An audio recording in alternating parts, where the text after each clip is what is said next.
Well, truly, nothing tops Filipino food, but there's still a lot of things that we can explore. Now, to put a fresh spin on our classic Pinoy recipes like adobo and sinigang, and to tell us more, joining us live is Locavore Executive Chef and Partner Mikel Zaguirre. Mikel, hello. Good morning. Good morning. All right. This is a great way to start our week. Balikan natin yung inception of Locavore. You know, Locavore it's become a real sort of watering hole for people looking for classic Pinoy food that's really sort of been, I don't know, elevated, changed, put a twist on, so to speak. What was your thought and what was the process behind coming up with the concept of Locavore? Well, my partners now, clients before, wanted really to open just a normal Filipino restaurant and bar, so that they have a place to go. To hang out with. Yeah. And then I was saying, like, I was really proud of our cuisine, and the culture before wasn't like we weren't proud of our food, right? Yeah.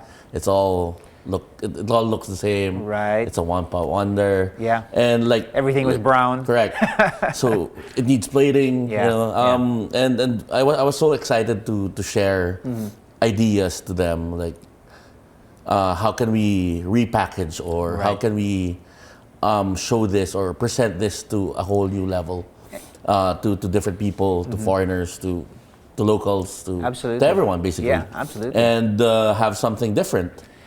So then I pitched it to them. We were all excited to open it, and now we're at our 9th year. The rest is history, so to speak. Look, 9 years, several branches down the road, and you know, accolades left and right.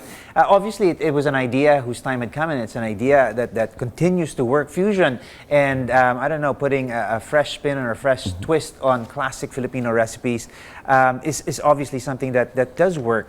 What are some of the examples of ways that you've gone about reinventing, reinterpreting, and really sort of putting you know, a new lens? Looking at Pinoy food in a different lens. Our signature dish called the sizzling sinigang. Yeah. It's a sinigang without the soup. Yeah. It's a sinigang that's dry. It's been called many names. It's deconstructed. It's all, you know, the elements are there, the flavor is there, but it's just it's different. Yeah. Correct. So we wanna play with food like that, but we make sure that 80% of the soul of the dish is there. Yeah. Not just, you know, playing around with textures, but we want to bring it home. We want to make it as Filipino as possible in terms of sharing it. Yeah. Like communal. Because like for experience Filipinos, it's love, food. it's sharing. Yeah. It's that X factor of in the food industry of Filipinos. And I think you've really sort of hit the nail on the head in terms of sharing what we have to offer, our flavors, and the way that we, like you said, share food in a communal, family-style sort of way, but really opening the eyes of oftentimes visitors, foreigners, who may not be too familiar with, okay, so it's a soup, it's like I love to eat sinigang. Classic sinigang is I love to get a bowl of soup, and I put my rice right in there in the bowl. So that's a sort of very foreign concept and sort of an unusual way to eat. But I think you've found a way to really sort of make it more an easier first step to take, particularly for visitors who may not be too familiar with the textures and the way we serve things, to just sort of appreciate Filipino food for what it is. Locavore, I think, by its definition, is eating local or eating what is available locally.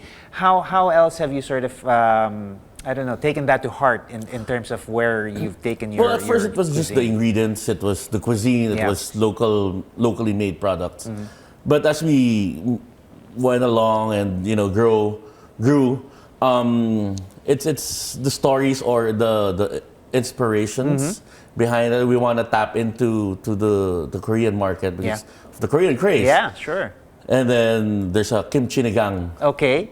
So it's spicy, sour sinigang. It's traditional, but adding elements of Korean stew, like tofu, some sesame oil, and some kimchi. Just, you know, tapping to a different market that makes it really, you know, still Filipino. And I think it does keep things fresh at Locavore. Now, what particular recipes go well or do well in terms of reinvention or sort of reimagination? Like you said, there are certain things like the Korean sort of flavor that would work well with certain soups, we had our fair share of very successful dishes and not so successful dishes. Okay. Like we're still learning up to now. Yeah. One example is and that tastes change, like you said. You know, trends come and go, and people's flavor. But sometimes it's also the story or how we were used to it. Okay. Like I did a crispy pata, boneless, really soft, breaded with breadcrumbs.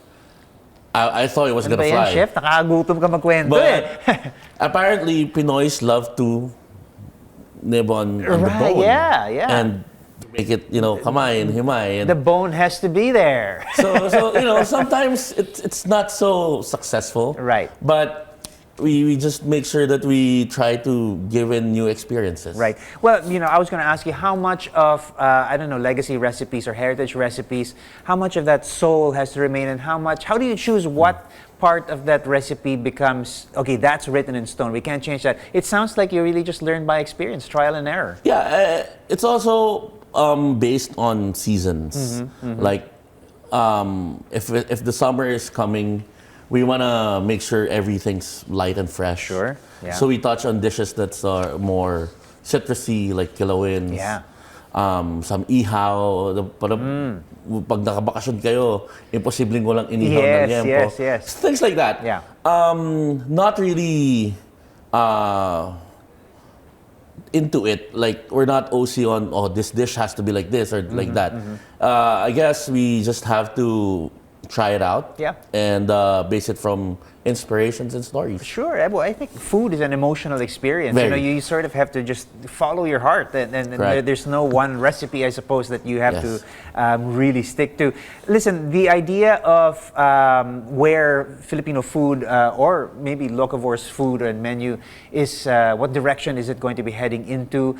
What do you want to sort of focus a little bit more on? Obviously, I think you're still sticking to your roots of surprising us with the different ways we can view Filipino food and the idea of eating local. Is sustainability a big part of what you guys are trying to embrace? Ever since sustainability has been a big part of our menu, especially when we have when we do perfect cuts of meat. Yeah. And there will be trimmings involved, and we have to use it in another dish. Nothing goes to waste. Nothing goes to It waste. has to be from the very beginning. It's really ingrained in our menu. Awesome. Now moving forward, the more batches that we make, the better circulation of sustainability also goes. It becomes with us. more efficient. Yeah, correct. Fantastic stuff. Well, we've got a long holiday coming up, and I think a lot of people will be looking for places to sort of celebrate and eat well. And definitely Locavore is one of the favorites. Chef Mikel, thank you so much for joining us here. Thank you so much for having me. Thank you.